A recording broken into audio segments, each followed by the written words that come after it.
he'll tell you, and anybody who watched and loved Alabama will tell you, if they tried to run the ball against Clemson and Clemson wasn't defending the run well, it's a good chance that they would won. They would have won. Speaking of Alabama, one of the dudes who left the University of Alabama kicked ass as well. Jalen Hurts. Jalen Hurts he has thrown himself into the Heisman conversation.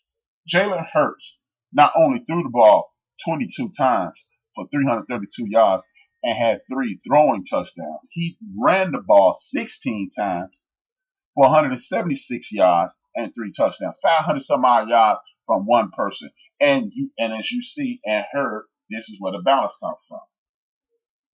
This makes me wonder, hey, I'm not questioning the greatness of Nick Saban, but this makes me wonder, is Nick Saban gone too Hollywood on us? Because Nick Saban this looks like a piss poor job by Nick Saban. Because the whole world was telling us before this game, Jalen Hurts does not throw the ball consistently well enough to be a professional quarterback. He does not do this. He does not do that. All the things that people said Jalen Hurts couldn't do. Over the weekend, Mr. Hurts did it. See, what we have to do is get on coaches at some point. Coaches always try to fit you the round peg into the square hole. And it does not work. I commend 99.9% of the college football coaches that walk the earth, because when you get a Jalen Hurts and you know he doesn't do something exceptionally well, what most coaches do is adapt. They adapt to your style of play. Whatever you don't do well, we don't call those plays. Nick Saban wasn't doing that. He saw this was a big 6'3", 230-pound kid who runs his ass off and throws well enough, and he only allowed him to throw well enough. Not to mention, this kid was there long enough to graduate from the University of Alabama. Big ups to Jalen Hurts for graduating from Florida. He's there long enough to graduate. He's there long enough to graduate. I can't say that enough times. He was there long enough to graduate. Oh yeah, by the way, he had over 500 yards in total yardage and 6 touchdowns. He didn't even play the fourth quarter, people. He could have turned this into a whole other situation. But back to Mr. Hurts and coaching. Nick Saban had this young man. While people kept saying, well, he doesn't throw well enough. He doesn't throw well enough. He doesn't throw well enough. This young man had to have a full 15 scheduled hours, credit hours as a student, and had to learn 3 different playbooks. Well, 4 different playbooks. He had 4 offensive coordinators in his 4 years at the university. How can you be expected to excel when it's constant change? If you listened to my show before, you've heard me say this. Continuity is king in all of sports. If you have the same situation over and over and over again, more than likely, unless you are just horrible, you will progressively get better. This does not happen at the University of Florida. This does not happen with Urban Meyer's teams at Ohio State, Florida, or at Utah. This does not happen with Pete Carroll when he was at SC, Bobby Bowden when he was at Florida State. Consistency breeds success. And that's just the name of that tune. If you're going to change the offensive coordinator, how can you go from a guy who was Offensive Player of the Year as a true 18-year-old freshman, and he becomes a guy who's inefficient by the time it's time for him to graduate? That was some BS. Let me see. Hurts is one of the most agile. Hurts is one of the most agile players I've ever seen. I've seen in a long time. Saban didn't play to his strengths. Okay, I got you. Saban didn't play to his strengths, but Hurts played and made a difference in Alabama. And most guaranteed to win, even when they had to play and play catch up and win. Exactly. Jalen Hurts did what he had to do when he needed to do it. People like this is Trevor Maddox. Literally, he didn't intentionally do this, but he literally let the world know that there's a bias when it comes to. He didn't say quarterbacks with melanin. I'm saying, but he literally showed 8 or 9 plays I got Big L in the building. Thank you for the support, Big L. Much love. Thank you for the support, my brother. He literally showed.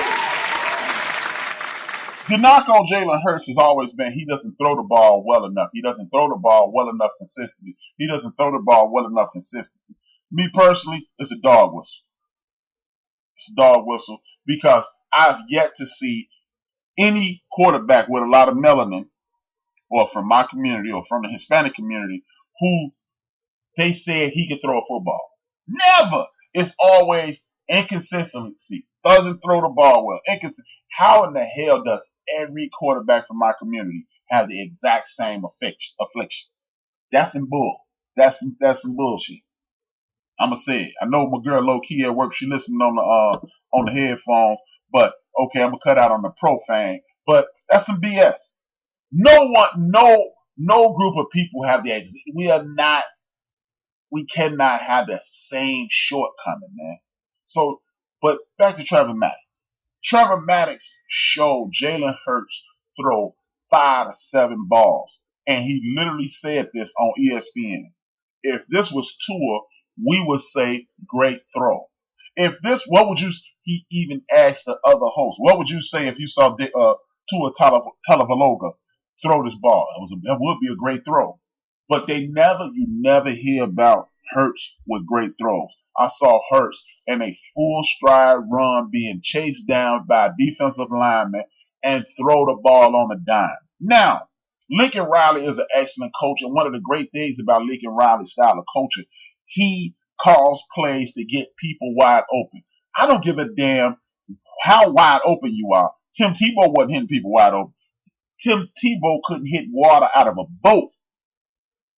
But you try to dress him up as the next Tim Tebow.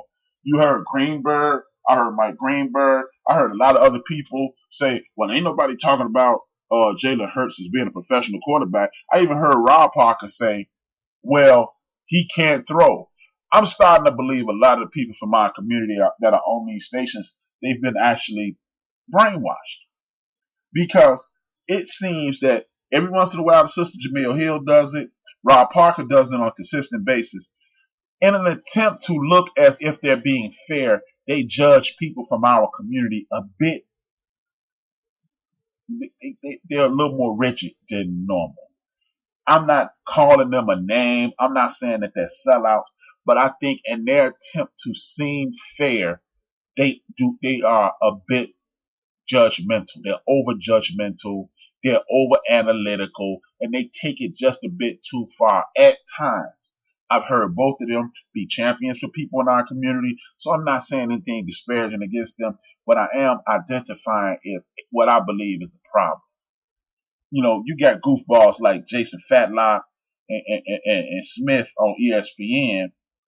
We got enough of those.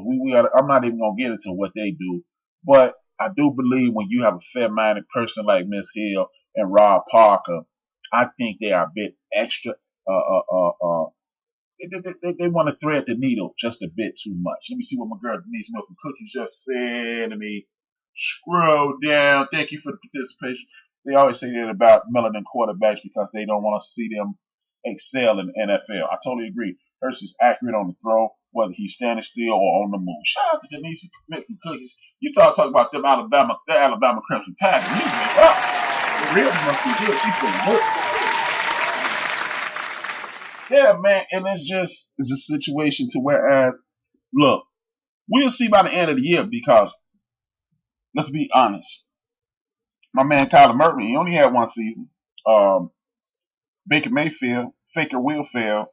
He had 2 good seasons. Jalen Hurts is won a national champion, and he potentially could win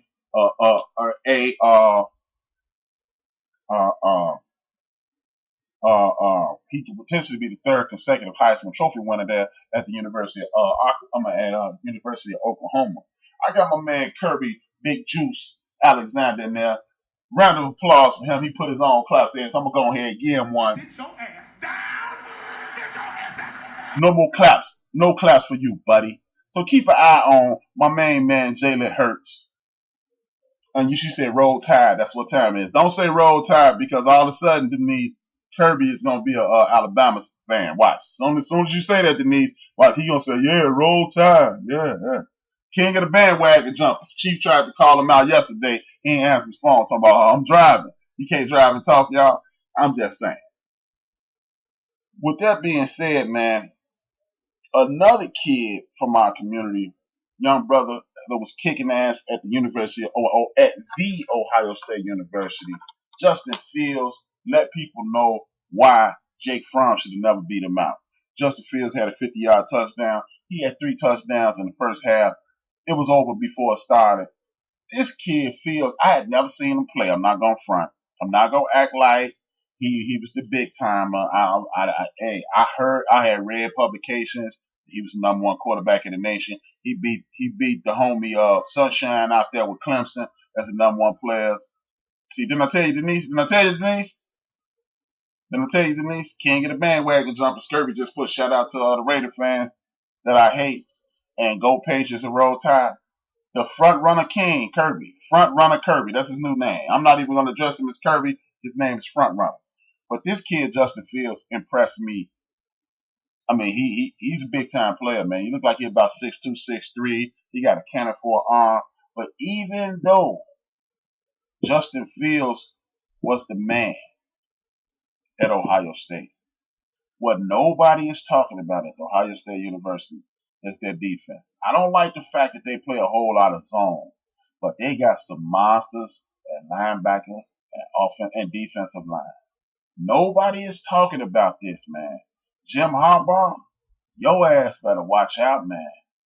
Because those dudes at Ohio State on defense, they got the safety, they got a linebacker, and they got one at every level of the defense.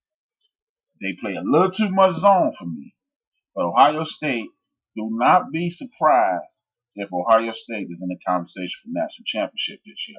Because those dudes they play zone, but they gang tackle, and they all run towards the ball. See, people don't look at that type of stuff, but I do. I'm a defensive fanatic. Ohio State University, their defense was insane this weekend. Keep that in mind. And I'm here to diffuse one of the greatest myths in the history of all college football. No, I'm not going to stop at the knees. The man is king of the bandwagon jumpers. Sorry. If you don't think Hurst 500 plus yards, 6 TDs, but not great. But Clemson, who brought up the Clemson colonizer 100 yards and 1 TD wasn't our weight. Sorry, Big L. Nobody even brought up Sunshine. And nobody was saying that wasn't great. I'm gonna need you to start the show in about an hour and a half, Big L, and then you'll hear what I actually said instead of jumping to conclusions. Obviously, you can dunk from half court because your leg's pretty strong from jumping to conclusions like you just did.